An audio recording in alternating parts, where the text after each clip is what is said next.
information came direct from Meghan's ex-husband, Trevor Engelson, via an intermediary. And obviously, Trevor Engelson is a very successful TV producer. He now has his own family. He's very happy. I've met a couple of times her ex-husband. I'm sure Meghan's? Yes, I met him like personally. We were supposed to, a while. Somebody set you up. We met in the lobby of the Soho House in Chicago and just sort of like flirted and then started talking and then met once in LA. Very briefly, we talked about doing a project.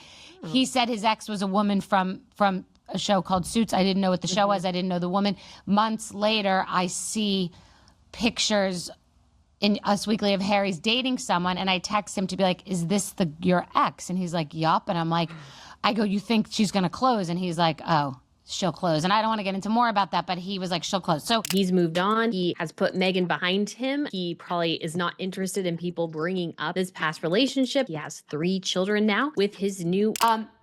So Meghan and Harry don't want the association with the flashy cashy, with the overtly American, and also they're supposed to appear understated, Montecito, muted tones, and this is a different look. Anyone's allowed to take any picture down that they want, and I mean, I can't imagine going to that event and not thinking that somehow your picture would end up somewhere, but they couldn't resist the temptation of going, but also wanted to resist the temptation of showing, and they didn't do anything wrong. It's just been hard to be them because they have been riding between 2 worlds for a long time, and they just have to land, accept where they land. Don't bite the hand that's now feeding them and lean all the way in. They should be in the first slider pick with Jeff Bezos and the Kardashians. You got to dance with the one who brung you and not the ones who aren't even inviting you to their dance anymore. You're welcome. And listen, I want to say this to you in the best way, because I wonder if you could rewrite your public narrative from scratch. Is there anything that you would do differently? Yes, I would ask people to tell the truth. Meghan Markle, meet the truth. Truth, meet Meghan Markle. I don't think you know each other. In fact, I fear that you're complete strangers. Yep, the devious Duchess is at it again, playing the victim card, lashing out at all those horrible lies that all those nasty people tell about her. By that, she means anything that anyone says about her that she doesn't like. Well, I always thought she was ridiculous. Seconds. I mean, how could she tell this stuff and get away with it? She married for money. It's very clear she bagged the elephant. She was thrilled she became a, quote, princess. Well, you can... It was planned from the beginning. She denied being interested in the royal family, which she totally was. I know someone who knows the ex-husband who said she had a vision board with Prince Harry on it. And Before they met? Yes. And she wants to That's pretend. impressive. You got to admit that is impressive. She nailed it. There are moments in celebrity history when somebody from the past steps forward and quietly drops a truth that reshapes the entire narrative. And that's exactly what just happened to Meghan Markle. Not from a tabloid, not from a royal reporter with an agenda, but from the one man who knew her before any of this existed, Trevor Engelson. What Trevor said to Bethany Frankel about how Meghan was going to snare Harry when they first met. Absolutely fascinating stuff. For years, Meghan has tried to keep her first marriage tucked away, almost like an old chapter she didn't want anyone rereading. It is pretty extraordinary, isn't it? I mean, I think she's just got so used to lying that maybe, in my opinion, she believes the lies she tells. I don't know, but either way, she's just been so consistently loose with the truth. But then Bethany Frankel, who wasn't even trying to start a war, casually shared a story about meeting Trevor. That reason why is because she had a personal relationship, maybe even slightly romantic relationship with Meghan Markle's ex-husband. And in that story, there was one line Trevor said that blew the internet apart. Bethany asked him if he thought Meghan would close with Harry, and Trevor's response was quick, direct, almost too confident. Oh, she'll close. That's it. Just a simple sentence. But the meaning behind it was not simple at all. Is this your ex? And he's like, yup. And I'm like, I go, you think she's going to close? And he's like, oh, she'll close. Because everyone who has followed Meghan's rise, from Hollywood to the royal family to Montecito, immediately recognized what Trevor was describing. He wasn't talking about romance. He wasn't talking about 2 people falling in love. He was describing Meghan's approach, the way she moves, the way she plans, the way she steps toward opportunity with her eyes locked on the end goal. She decided to target Harry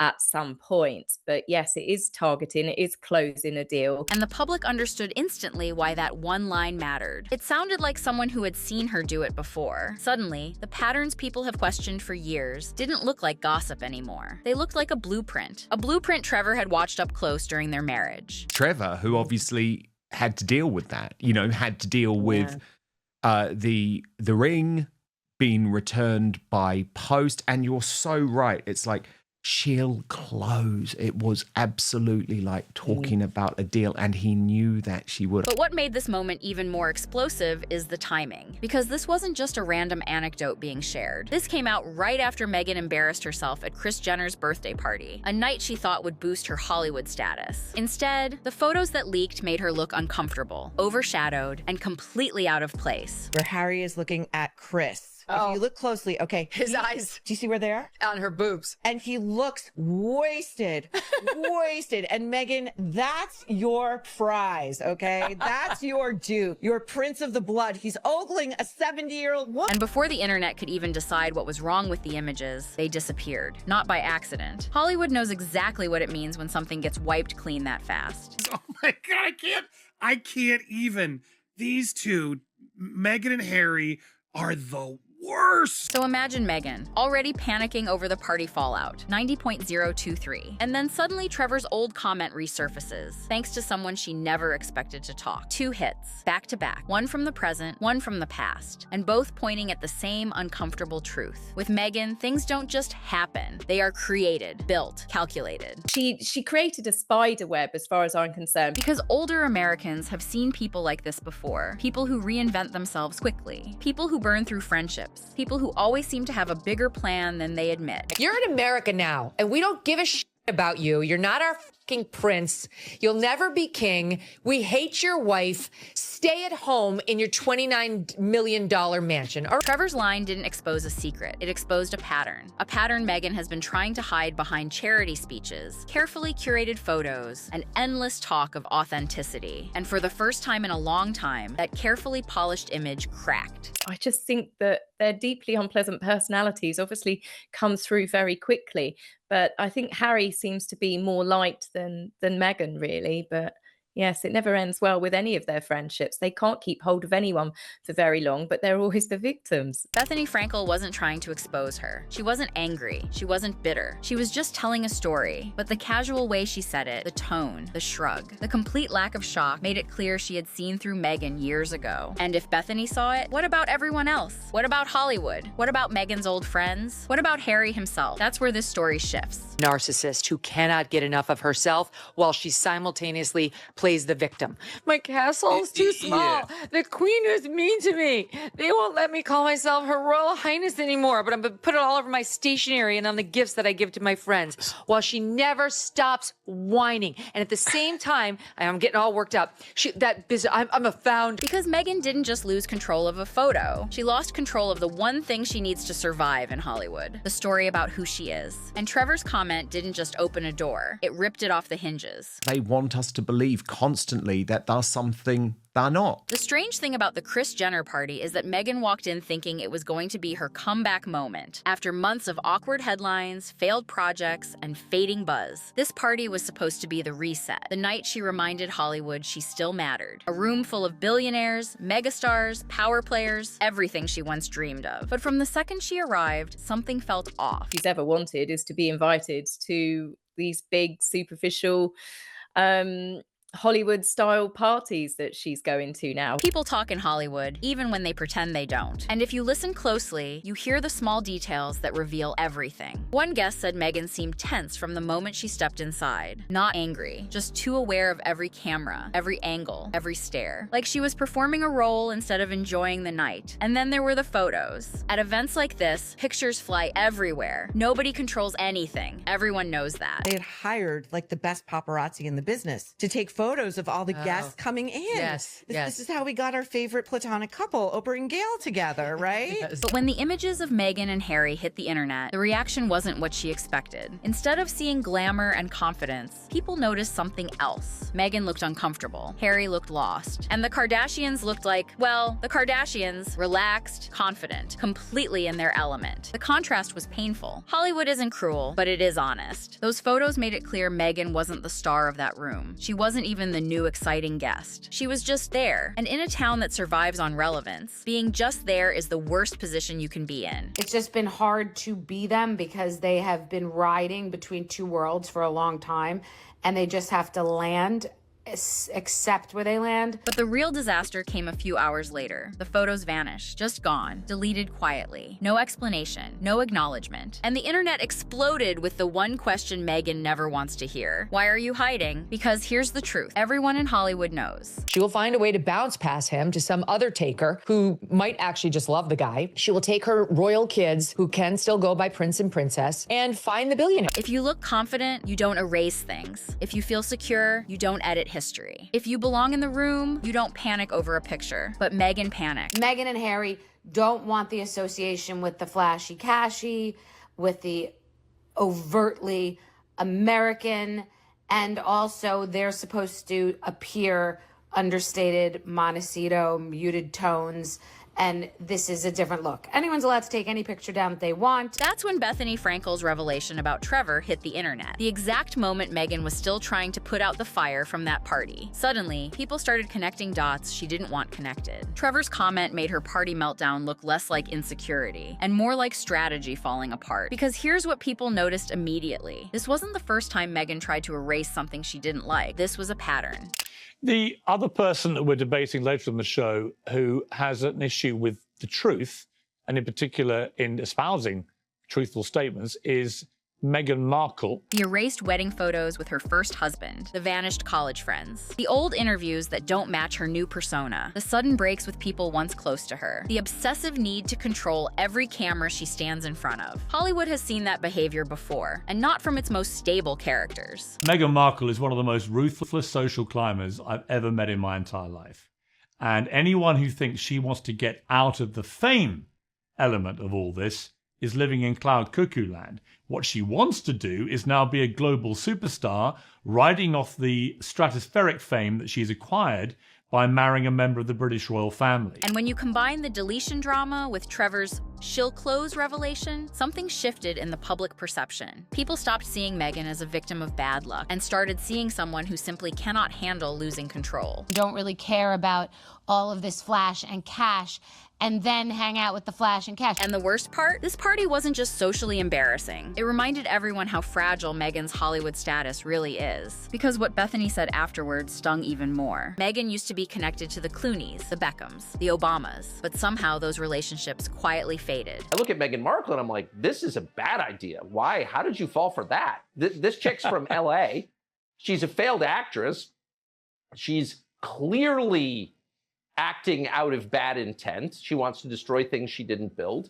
And I just never understood why anyone, I mean, I thought she was like a ridiculous narcissist from the first words I heard emerge from her mouth. Like, it never occurred to me to take her seriously. And now, even the Kardashians seem to be distancing themselves. Too many powerful circles, too many burned bridges, too many sudden endings. There's always a pattern if you pay attention. And Hollywood is now paying attention. There is a common denominator, isn't there, Dan? This is the thing. All of these people all of the shoulda, woulda, couldas, and like that podcast host said, they're repelled.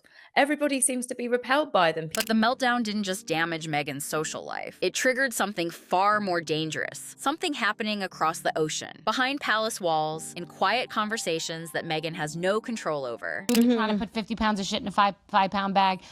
It just seemed like had they been managed properly or really been strategic, like played chess, it would have been such a different outcome. While Hollywood was dissecting the Kris Jenner photos, something very different was happening across the Atlantic. The palace wasn't laughing, they weren't panicking, and they weren't issuing statements. They were watching, quietly, carefully. Well, that is poppycock. It's so easy to track down a poppy in Los Angeles. She'd managed to do so before. Her husband managed it. She couldn't be bothered. The same way the institution has handled every family problem for decades. And this time, the concern wasn't just the embarrassment, it was the pattern. For years, the palace tolerated the drama coming from California because they hoped Harry and Meghan would eventually settle down, find their lane, and stop setting off fires every few months. But the deleted photos, the timing, Trevor's comment resurfacing, it all landed on royal desks at the exact same moment. And it reignited a question they've been trying to avoid. How much longer can the monarchy afford this? They're complete and utter hypocrites in every which way a human can be. Because here's what your audience understands better than most. The royals don't think in headlines. They think in decades. They think in stability. They think about the crown 2 generations ahead. And right now, Harry and Meghan's behavior threatens all of that. Inside court circles, something has shifted recently. William isn't just a brother anymore. He is a man preparing to be king. He knows what constant drama did to the institution during the Diana years. He watched the chaos around Prince Andrew. He sees how much damage a single scandal can cause, and he refuses to let the same thing happen to his reign. It's like Harry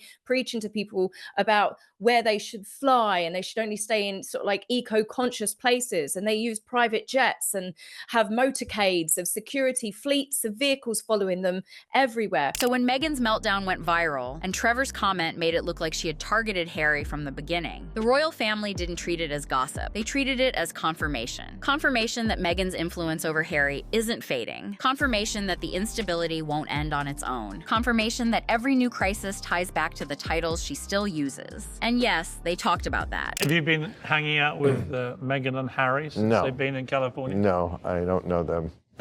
What do you think of them? They're ridiculous. Because the truth is, the titles have become a problem. They give Meghan and Harry the ability to speak with royal authority while rejecting royal responsibility. They give them prestige without duty. They give them power without boundaries. And the palace knows that a loose cannon with a title is a long-term risk, especially when the next generation, George, Charlotte, Louis, is preparing for public life. That Meghan Markle had this vision board which included pictures of Prince Harry on it. That's why royal watchers noticed a new seriousness in William recently, a sense of calculation that wasn't there before. He's stepping into a role that requires tough decisions, not emotional ones. And if he believes protecting the crown means cutting ties with the Sussexes permanently, he will do it. Not out of revenge, not out of anger, out of stability. That the Kardashians or the Markles are lying. I think Meghan Markle is full of hot. I don't believe a word that she says. She's a garbage person. She just loves to ruin families. And now she thinks that she's throwing her weight around. It's like, who does she think she is? This has to make Harry so frustrated. It's like his family hates him. Andrew has just been stripped of his princely titles and his home, and he's been kicked to the curb. And William is going to do the exact same thing with Harry. He will never forgive him for what he wrote in the book. He will never forgive him for that cash grab betrayal in his memoir, Spare, ever. So it's like William's just like, tick-tock, can't wait till I'm king because you are dead to me. And he knows it. So he knows he's no longer a part of that world. That everyone in the royal family hates him. They think he's a wuss and a disloyal turn. Meanwhile, Harry's behavior has only made things worse. He looks unsure, isolated, and constantly in crisis mode. The exact version of himself the palace once worked so hard to protect. And whether people like Meghan or not, everyone can see that he is not the same man he was before he met her. That reality is becoming impossible for the royal family to ignore. A moment where Megyn Kelly reveals that Meghan Markle married for money, that she planned it all from the beginning, and the vision board with Prince Harry on it was revealed to her by someone who knew Trevor Engelson. So when Meghan tried to erase those photos, and when Trevor's comment resurfaced, it didn't just embarrass her. It pushed the palace closer to a decision they hoped they'd never have to make. A decision that could change everything for Meghan and Harry. But to understand why this moment is so dangerous for Meghan, you need to understand how she shaped her influence over Harry in the first place. Slowly, subtly,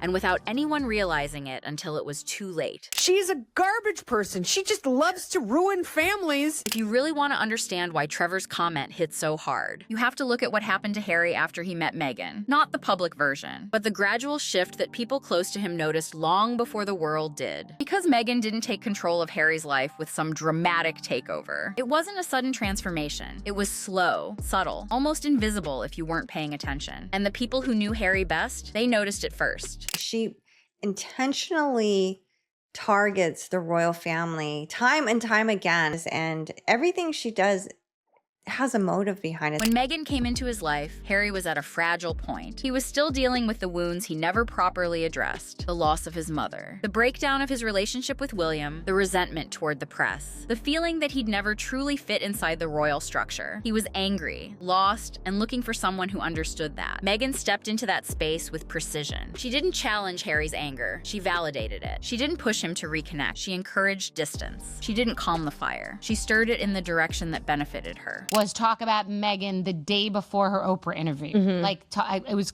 said, "Cry me a river," and it really just hit sideways. At first, it looked harmless. Harry would repeat things she told him in private and present them as his own thoughts. He'd stop calling people he used to rely on. He'd decline invitations he once enjoyed. He'd talk about the press in a way that sounded more like paranoia than frustration. And then came the real shift, the emotional dependency. Royals. And they're different now. The vibe is different. The whole mood and shift will now go on to George, Charlotte, and Louis, and they will become really, frankly, bit part players. Now they won't like that, and that's probably what this is all about: making sure they've got a presence, a brand to monetize. Because pretty soon they're going to be really so far removed from the main game that they're not going to be able to get as much money out of being royals. I think Valentine Lowe wrote that in his book, didn't he? Or I seem to remember Val writing about saying that Harry did have fears that he might, become irrelevant into his 50s. And, they're making a huge noise at the moment. Yeah. But he undoubtedly will. He'll be a bald 50-year-old prince that, a gentleman, someone formerly known as Prince. That's what he will be. I mean, and that will be not the same as they talk about, he's got an appeal with the younger generation. Well, they'll be thinking, who is this guy? They won't even know who he is. They're 40-year-olds. They're not young. People close to Harry started noticing that he couldn't make decisions without checking with Meghan first. Even simple things, phone calls, family events, casual conversations, became filtered through her. If someone said something Meghan didn't like, Harry took it as a personal attack. If someone questioned Meghan's behavior, he cut them off. It didn't matter who they were or how long he had known them. She'd set her sights on something, and so many people over the years have said about Meghan. Little by little, Meghan became the center of every room Harry walked into. Not because she forced it, but because Harry made her his anchor. And that's where the real control came from. Meghan understood something important. You don't have to isolate someone physically to isolate them emotionally. All you have to do is make yourself their only safe space. By the time Harry realized how far he drifted, there was no one left in his inner circle who wasn't directly tied to Meghan. His staff changed, his friends faded, even family members were kept at arm's length. If someone wanted access to Harry, they had to go through her, whether they realized it or not. And that's what made Trevor's comments so devastating. The irony is earth-shattering, isn't it? Harry and Meghan are the Duke and Duchess of gaslighting themselves. It's a cynical attempt to manipulate viewers into questioning their own recollections of reality. Because when he said, "Oh, she'll close," he wasn't describing a strategy she used once. He was describing the way she operates. Anyone who has lived through that kind of subtle influence recognizes it instantly. Your viewers definitely do. They've seen it in relationships around them. They know exactly what it looks like. It starts with comfort, then comes connection, then comes dependency, and finally, control. By the time Meghan and Harry stepped down from royal duties, the shift was complete. Harry wasn't just choosing Meghan over the crown. He was choosing her worldview, her fears, her conflicts, her insecurities, her ambitions. And every decision he made, from the interviews to the book deals to the public fights, had her fingerprints on it. Well, Meghan and Harry are saying about the dangers and the harms of social media, yet they show their children on social media. And Meghan uses the children to get engagement onto her social media. But there they are telling parents, no, you shouldn't ever, upload pictures of your kids. This isn't about whether Meghan is evil or calculating or brilliant. It's about the undeniable fact that she changed Harry before anyone could stop it. And once the royal family understood that, everything else in this story started to make sense. Which leads directly to the final part, the moment Meghan fears the most. The moment when everything she built begins to slip away. It was wonderful. It was so great for the monarchy. I liked the message, all the things. when they left, I was really more just talking about like their decisions through the Netflix, through the trying to put 50 pounds of shit in a five-pound bag. It just seemed like had they been managed properly or really been strategic, like played chess, it would have been such a different outcome. I don't know what happened to Amal and George. They're close friends. Like, I want to be best friends with George and Amal way more than I want to be at the Kardashians. Like David Beckham and Victoria. Like, where's that? Like, why wasn't she, like, they should have come to the States and been like friends with Michelle and Barack. Like, so many things. It seems like people in Hollywood Justin Trudeau at the, like repel them. Like, they want nothing to. So that's why I was actually pleasantly surprised to see her at the party. I'm like, that's what you should be doing. Like, you're fabulous, you're rich, you're skinny, you live in LA. Like, go to the Kardashian Bezos party. Like, well, no, but they did it a while ago. They did something with Chris and Ellen. Ellen, yes. Before, like in Montecito. Yeah.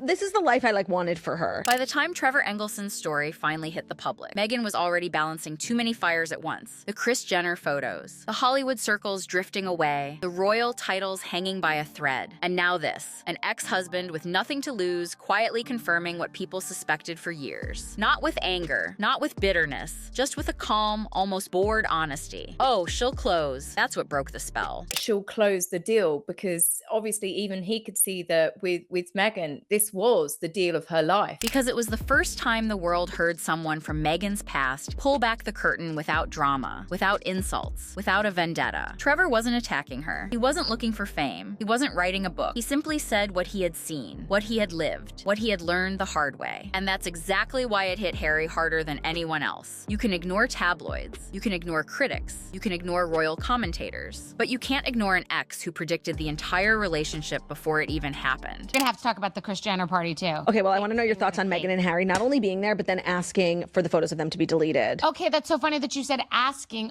Was that confirmed? Because, sorry, it wasn't. I just assumed. Oh, I said it yesterday too, but the headlines were sort of indicating that somehow Kris, Kim, their group wanted to take them down. Like, they quietly took them down as if it was their choice. And I did on my podcast yesterday, which hasn't aired yet, I was like, why is that sort of the tone of the articles? It has to be that the opposite. Because they don't want people to feel that they're hobnobbing with the Kardashians. Like, right, but so don't go.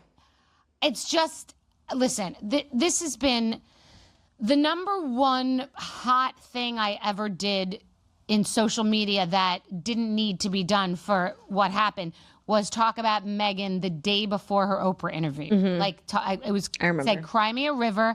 And it really just hit sideways. There were 2 brand deals I lost. All of this. Really? Yeah, it would. Yeah, like hundreds of thousands of dollars. So crazy. Because of that, people were scared. Okay, because of she was saying she was suicidal, and because of the talking about the racism. Yes. People around Harry say he's been tense lately. Not angry, not yet, but tense in that quiet way where you know someone's brain is running faster than their mouth. He's starting to notice things he never saw before. The emotional distance from his own family, the Hollywood friends who come and go, the career plans that never turn into anything solid, the subtle push and pull dynamic with Meghan that he thought was support, but maybe wasn't. Harry is realizing something painful. He gave up one entire world. She's a garbage person. She just loves to ruin families. For someone who might not have been fully honest about who she was. And that fear is the one thing Meghan cannot control. You're not even gonna believe me. She's crying in them. Like, we zoomed in just to see. There isn't a tear in sight, Dan. Look at this. I invite the viewers to take a close-up look at this. Where's the tear? There's nothing there. Look, it's an actor's trick. She just keeps wiping and wiping and wiping, so we think she has a heart.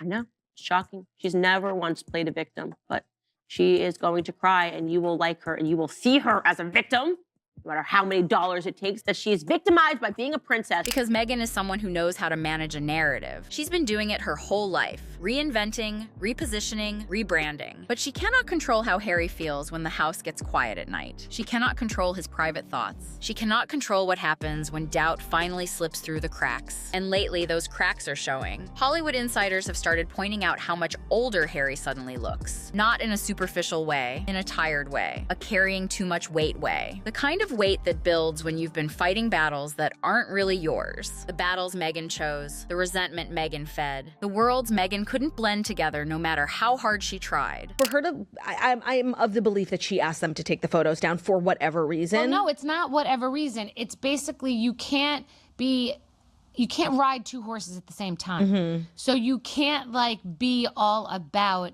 the podium and the philanthropy and the don't really care, you know, the supernatural muted tones and don't really care about all of this flash and cash and then hang out with the flash and cash. That's why I have always said Lauren Sanchez is Meghan Markle with no rules. Honey Badger don't give a fuck. I love that. She doesn't have to answer to anyone. She can do what she wants. She can have her tits out. They can donate money how they want. And she and Jeff, who I know, are great. I don't care what anyone says.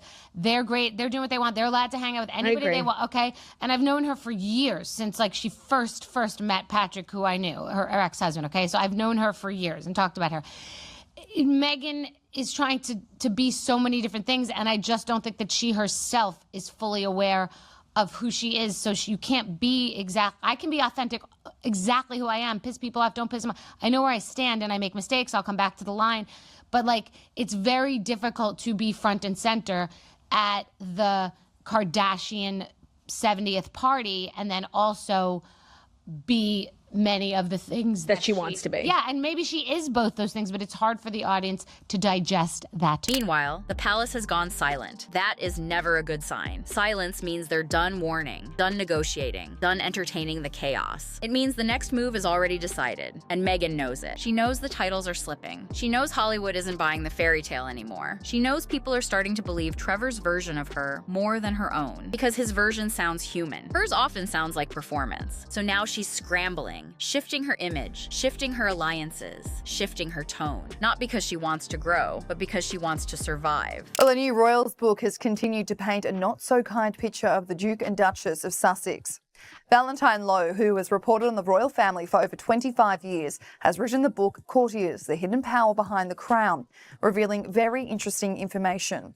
Within the book, former staffers who worked for Meghan Markle and Prince Harry refer to themselves as the Sussex Survivor Squad. Some of the former staffers have come forward revealing what they call the truth behind the couple that caused so much friction in the royal family. Within the book, former advisors refer to Meghan as a narcissistic sociopath who played the people who worked for her, with another source calling both the Duke and Duchess outrageous bullies. And here's the part that your audience understands better than anyone. When someone builds a relationship on strategy instead of truth, one small crack, just one, is enough to make the whole thing fall apart. Trevor created that crack. Well, I always thought she was ridiculous. The Kris Jenner photos widened it. Hollywood loosened it. The palace is watching it spread. And Harry, for the first time in years, he's looking at it too. When this story finally reaches its breaking point, when the palace acts, when Hollywood steps back, when the titles fall, Meghan won't be able to close anything anymore. Because Trevor predicted the beginning, but the world is predicting the ending.